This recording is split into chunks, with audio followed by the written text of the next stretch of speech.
Hey guys, welcome back to another video. Today we'll be building a Zoom 75 from the most recent batch from Bellatrix. Special thanks to Swagkeys and Bellatrix for providing the parts for this video. Now let's get to the unboxing. Provided Bellatrix have produced multiple batches already, we're not going to bore you with the details of what comes in the box.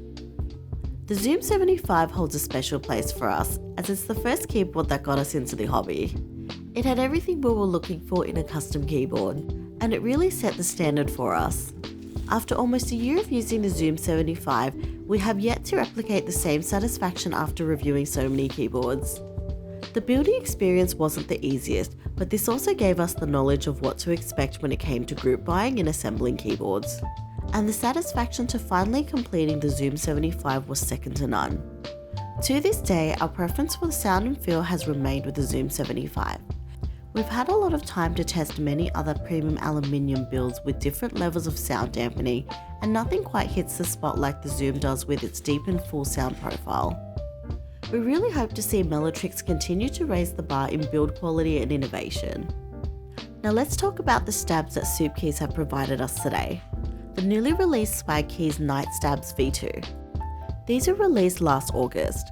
Apart from the adorable packaging, they come in an amazing colour scheme with gold wires and clear stem housings.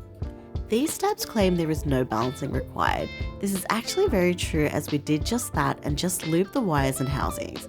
The end result speaks for itself, which you'll hear later in the sound test. We believe this has to do with how the wires mount onto the stem housings, which you can see here that it mounts behind and on top of the housing instead of inside on the bottom. It looks great, right? Let us know what you think in the comments.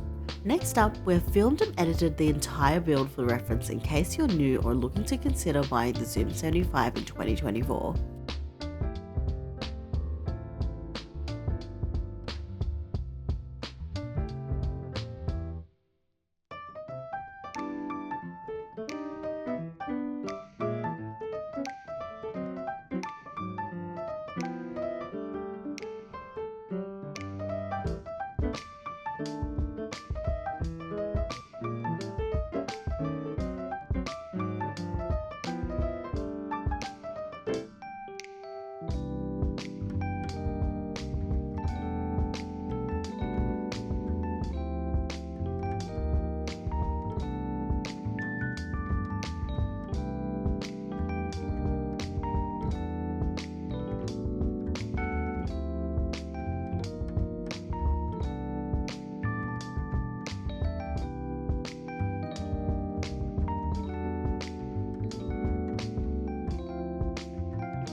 And we're back. Today we'll be using Huano's Elf linear switches. These switches use a lightweight spring and POC material for stem and housings. They also have a light diffuser which lets the RGB shine to its full potential. To finish the build is the OSUME Mori keycaps with Novelties. We've had these keycaps for a while and I've been wondering which keyboard to pair this with, and this was definitely the right choice. The darker green keycaps contrasted perfectly with the Milky green Zoom 75. The 1.6mm thickness of these keycaps contributes significantly to the thockiness you'll hear in the sound test. While we do the final peel, we'll close up by saying the Zoom 75 remains a 10 out of 10 for us. It has an LCD, a beautiful rounded shape, the bottom plate still looks as premium as it did the first time it released. We thank Mellotrix again for providing us the opportunity and pleasure of building another one. Without further ado, we'll close it off with a good old sound test.